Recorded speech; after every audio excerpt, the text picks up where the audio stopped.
हिमालय की गोद में बसा हिमाचल प्रदेश, जहां सादगी है, संस्कृति है और समृद्धि की असीम संभावनाएं हैं। आज हिमाचल प्रदेश मुख्यमंत्री ठाकुर सुखविंदर सिंह सुक्खू की अगुवाई में एक नए युग की शुरुआत कर रहा है।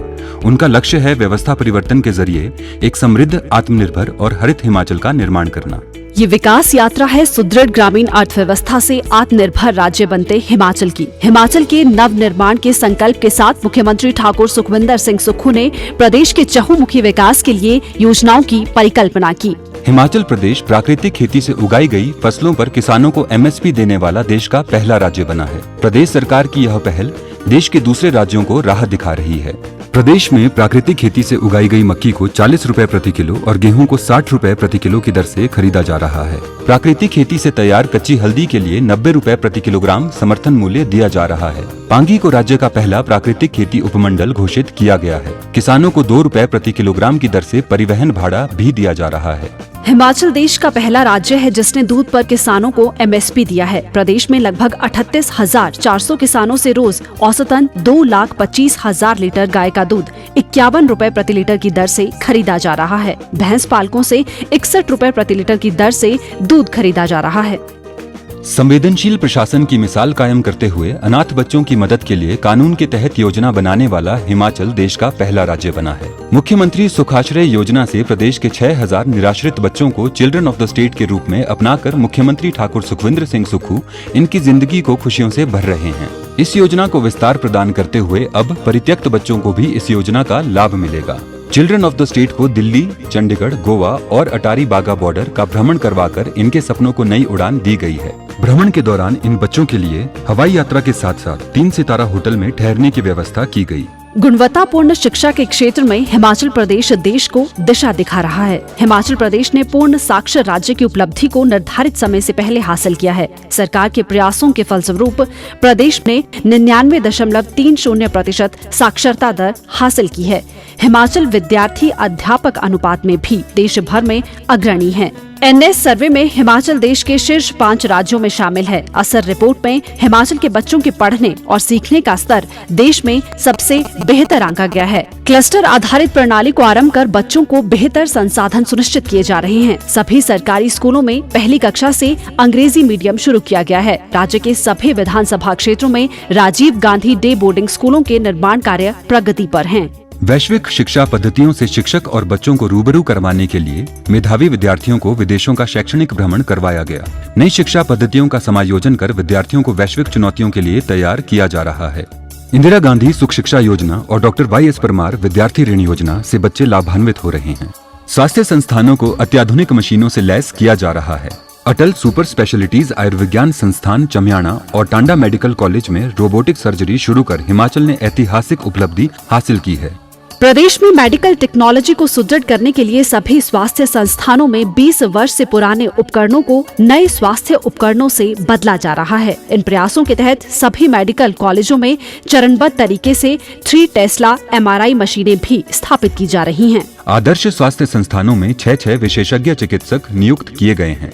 IGMC शिमला में नए कैंसर अस्पताल भवन और ट्रॉमा सेंटर को शुरू किया गया है। कैंसर के मामलों की गंभीरता को देखते हुए प्रदेश सरकार हमीरपुर में कैंसर का उत्कृष्ट केंद्र स्थापित कर रही है। प्रदेश के चिकित्सा महाविद्यालयों में PET स्कैन मशीनें स्थापित की जा रही हैं। मुख्यमंत्री के प्रयासों से 23 वर्षों के बाद स्वास्थ्य क्षेत्र में तकनीकी पाठ्यक्रमों में सीटें बढ़ाई गई हैं। IGMC शिमला में सीटों की संख्या को 10 से बढ़ाकर 50 तथा मेडिकल कॉलेज टांडा में सीटों की संख्या 18 से बढ़ाकर 50 कर दी गई है, जिससे हिमाचली युवाओं को राज्य में गुणवत्तापूर्ण प्रशिक्षण प्राप्त करने के अधिक अवसर सुनिश्चित होंगे। हरित ऊर्जा राज्य के लक्ष्य को हासिल करने के लिए हिमाचल तीव्र गति से अग्रसर है। प्रदेश सरकार अक्षय ऊर्जा का सर्वोत्तम दोहन सुनिश्चित कर रही है। ग्रीन फ्यूचर की ओर अग्रसर हिमाचल में हरित आवरण को बढ़ावा देने के लिए राजीव गांधी वन संवर्धन योजना और ग्रीन एडॉप्शन योजना का शुभारंभ किया गया है। वन संरक्षण का प्रण लेकर नव नियुक्त वन मित्र वनों की रक्षा कर रहे हैं। महिलाओं के स्वावलंबन और आत्मसम्मान का प्रतीक बन चुकी इंदिरा गांधी प्यारी बहना सुख सम्मान निधि योजना के तहत चरणबद्ध तरीके से महिलाओं को लाभान्वित किया जा रहा है। बॉर्डर टूरिज्म की शुरुआत से हिमाचल को वैश्विक पर्यटन मानचित्र पर नई पहचान मिली है। मुख्यमंत्री ठाकुर सुखविंदर सिंह सुक्खू के रणनीतिक प्रयास सफल साबित हो रहे हैं। उनके व्यक्तिगत प्रयासों के परिणाम स्वरूप भारत और चीन 3 महत्वपूर्ण व्यापारिक बिंदुओं लिपुलेख, शिपकीला और नाथुला दर्रों से सीमा व्यापार फिर खोलने पर सहमत हो गए हैं। दोनों पक्ष 2026 से कैलाश पर्वत, गंग रेनपोछे और मानसरोवर झील की तीर्थ यात्रा जारी रखने और इसके विस्तार पर भी सहमत हुए हैं। प्रदेश में रोपवे पर्यटन को नया विस्तार मिल रहा है। देहरा के बनखंडी में 619 करोड़ रुपए की लागत से अंतर्राष्ट्रीय दुर्गेश अरण्य वन्य प्राणी उद्यान निर्मित किया जा रहा है। काजा में स्टार गेजिंग पर्यटन की शुरुआत की गई है। मानवता के धर्म को सर्वोपरि रखते हुए मुख्यमंत्री ने संवेदनशील प्रशासन की पहचान कायम करते हुए आपदा प्रभावित लोगों को राहत प्रदान करने के उद्देश्य से कई निर्णय लिए हैं। मुख्यमंत्री ने स्वयं ग्राउंड जीरो पर रहकर राहत और बचाव कार्यों का जायजा लिया, लोगों और श्रद्धालुओं की सुरक्षित वापसी को सुनिश्चित किया। आपदा प्रभावितों को 4500 करोड़ रुपए का विशेष राहत पैकेज दिया। राहत राशि के नियमों में बदलाव कर इसे 25 गुना तक बढ़ाया गया। सुशासन की पहचान बन चुका सरकार गांव के द्वार कार्यक्रम को भारी स्नेह और जन समर्थन मिल रहा है।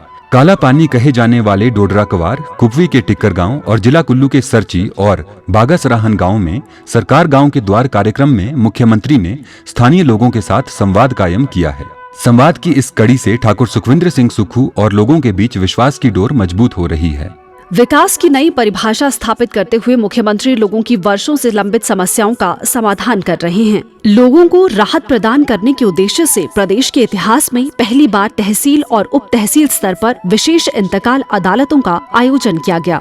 इन विशेष अदालतों में अब तक लगभग 4 लाख राजस्व मामलों का निपटारा किया गया है। सर्वोच्च न्यायालय ने करचम वांगतू जल विद्युत परियोजना से रॉयल्टी को लेकर प्रदेश के हक में फैसला सुनाया है। अब 1050 मेगावाट की इस परियोजना में 12% की बजाय 18% रॉयल्टी मिलेगी, जिससे सरकार को हर साल लगभग 150 करोड़ रुपए की अतिरिक्त आय होगी। यह प्रदेश सरकार की एक बड़ी रणनीतिक जीत है। आज हिमाचल प्रदेश एक नई राह पर अग्रसर है, जहां विकास केवल आंकड़ों में नहीं बल्कि हर नागरिक के जीवन में दिखाई देता है। यह बदलाव केवल योजनाओं का नहीं बल्कि व्यवस्था परिवर्तन का प्रतीक है, जो मुख्यमंत्री ठाकुर सुखविंदर सिंह सुक्खू की दूरदर्शी सोच का परिणाम है। मुख्यमंत्री हिमाचल को सबसे समृद्ध, आत्मनिर्भर और हरित ऊर्जा राज्य बनाने के लिए निरंतर प्रयासरत हैं।